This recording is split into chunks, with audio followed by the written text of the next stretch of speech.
بسم اللہ الرحمن الرحیم۔ السلام علیکم رحمۃ اللہ وبرکاتہ۔ لوگ اس دن کو دور سمجھتے ہیں جبکہ ہماری نظر میں وہ بہت قریب ہے، جس دن آسمان ایسا ہو جائے گا جیسے پگھلا ہوا تانبا، اور پہاڑ ایسے ہوں گے جیسے رنگین خون، اور کوئی دوست کسی دوست کو نہیں پوچھے گا، حالانکہ ایک دوسرے کو سامنے دیکھ رہے ہوں گے۔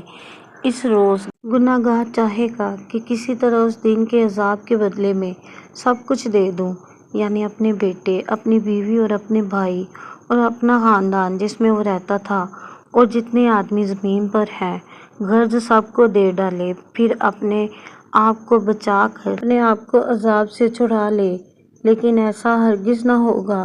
وہ بھڑکتی ہوئی آگ، کھال ادھیڑ کر کلیجہ نکال دینے والی، وہ ان لوگوں کو اپنی طرف بلائے گی جنہوں نے دین حق سے اعراض کیا اور منہ پھیر لیا اور مال جمع کر لیا، پھر سین کر رکھا۔ قیامت کی نشانیوں میں سے 6 نشانیاں نبی کریم صلی اللہ علیہ وآلہ وسلم نے ارشاد فرمایا۔ پہلا، جب علم اٹھا لیا جائے گا۔ دوسرا، اور جب جہالت کی کثرت ہوگی۔ تیسرا فرمایا، جب زنا کاری بہت زیادہ ہونے لگے گی۔ چوتھے نمبر پر فرمایا، جب شراب عام ہونے لگے گی۔ 5 نمبر پر فرمایا، جب مردوں کی تعداد کم ہو جائے گی اور عورتوں کی تعداد زیادہ ہو جائے گی۔ اور 6 نمبر پر فرمایا، جب تم دیکھو 50 عورتوں کی سرپرستی کرنے والا ایک مرد ہے، ان کی نگہبانی کرنے والا ایک مرد ہے، 50 عورتیں ہوں گی۔ اور جب یہ 6 علامتیں آئیں تو سمجھ لینا کہ قیامت آنے والی ہے۔ آپ نے بہت سنا ہوگا کہ یہ دنیا ختم ہونے والی ہے، قیامت آنے والی ہے۔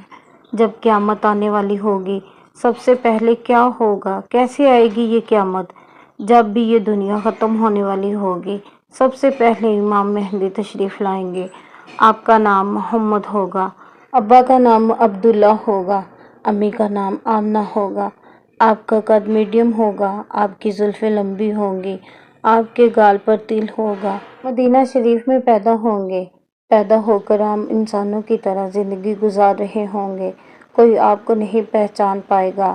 پھر ایک ایسی رات آئے گی، اللہ پاک آپ کو تمام چیزیں اور تمام طاقتیں اور تمام اختیارات اور سب کچھ عطا کر دیں گے، لوگ آپ سے بیعت کریں گے۔ اس کے بعد آپ مکہ کی طرف روانہ ہوں گے، وہاں بھی لوگ آپ سے بیعت کریں گے۔ اس کے بعد آپ ملک شام کی طرف روانہ ہوں گے، پھر شام میں دمشق کی جامع مسجد میں آپ فجر کی نماز پڑھانے کے لیے کھڑے ہوں گے۔ جیسے ہی نیت باندھیں گے کے لیے اللہ اکبر کہنے کے لیے، جیسے ہی کھڑے ہوں گے، نیت باندھیں گے، فوراً ہی اسی وقت حضرت عیسیٰ علیہ السلام زندہ آسمان سے اسی جامع مسجد کے مینار کے اوپر اتر آئیں گے۔ پھر نیچے آئیں گے، امام مہدی فرمائیں گے کہ آپ علیہ السلام نماز پڑھائیں، تو وہ آپ منع کر دیں گے۔ پیچھے کھڑے ہو کر آپ امام مہدی کے نماز ادا کریں گے۔ یہ ساری نشانیاں ہمارے پیارے نبی حضرت محمد مصطفیٰ صلی اللہ علیہ وآلہ وسلم نے بڑی مسکراہٹ کے ساتھ ارشاد فرمائیں۔ وہ کون سا خوش قسمت دن ہوگا؟ حضرت عبداللہ ابن مسعود رضی اللہ تعالیٰ عنہ سے روایت ہے، حضور اکرم صلی اللہ علیہ وآلہ وسلم نے فرمایا کہ قیامت تب تک قائم نہیں ہوگی جب تک میری اہل بیت میں سے کوئی آ کر پوری ارض پر حکمرانی نہیں کرے گا۔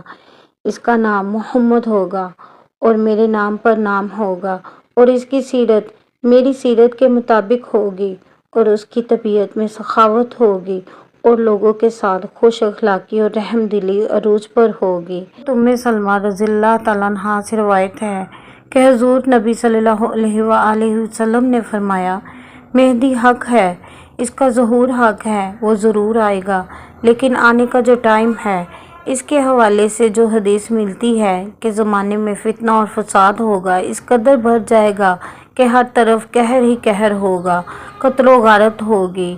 اس دور میں صرف اور صرف ظلم و ستم ہوگا، پوری دنیا پر عیسائیت کا قبضہ ہوگا، مسلمانوں کے ہاتھ سے روم، شام، تمام اسلامی ممالک نکل جائیں گے، یہاں تک کہ صرف مدینہ اور مکہ کے اندر اسلام قائم رہ جائے گا۔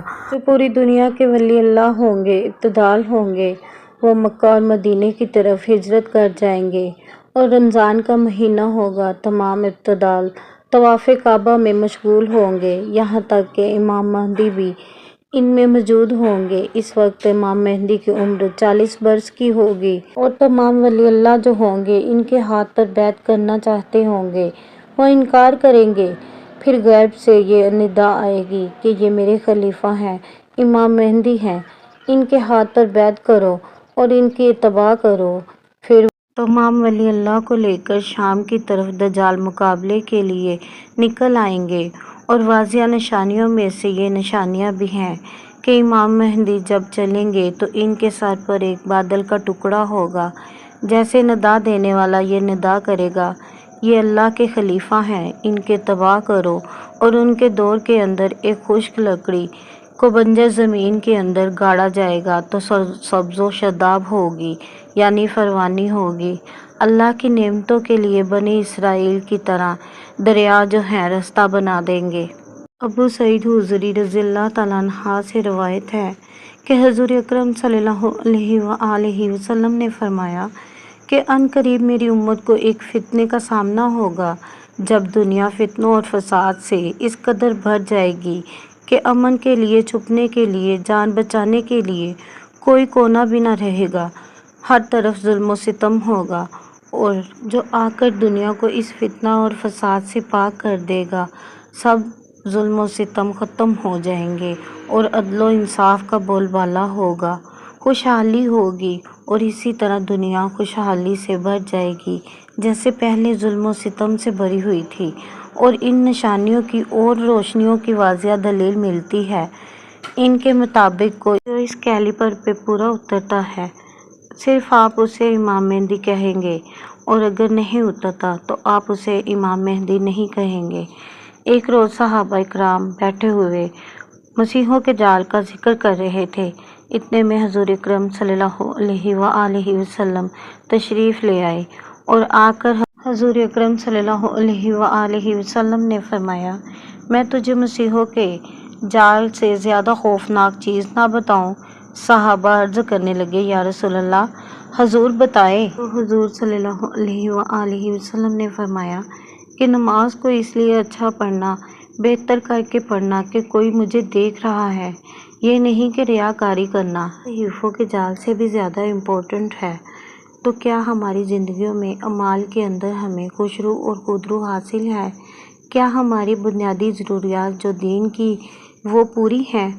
ہمارے پاس تو اپنی پوری زندگی کو بہتر کرنے میں اتنا وقت چاہیے کہ کسی بھی عبرت ناک واقعے کا ذکر کرنے کی بھی فرصت نہیں ہونی چاہیے، لیکن پتہ چلتا ہے کہ آج ہی قیامت سے پہلے ہی نئے سے نیا فتنہ جنم لے رہا ہے۔ آئے روز نئے سے نیا فتنہ سر اٹھاتا ہے اور لوگ اس پر چین گوئیاں اور ڈسکس کرتے نظر آتے ہیں۔ کیا قیامت سے کم ہیں یہ باتیں؟ جبکہ معاشرتی مسائل اور ہم میں سے اس قدر یہ خامیاں موجود ہیں کہ اگر ہم انہی کو ٹھیک کرنے لگے تو مجھے لگتا ہے جب باقی چیزوں کے لیے ہمیں فرصت ہی نہیں ملے گی۔ لہٰذا دین کے باقی معاملات پر فوکس کریں۔ اللہ نہ کرے کہ ہم ایسا دور دیکھیں کہ جو بدترین دور ہو، اور جب امام مہدی کا دور ہوگا، اور اللہ ہمیں اس جماعت کا حصہ بنائے جو حق والی جماعت ہو۔ آمین۔ جزاک اللہ خیر یا ارحم الراحمین۔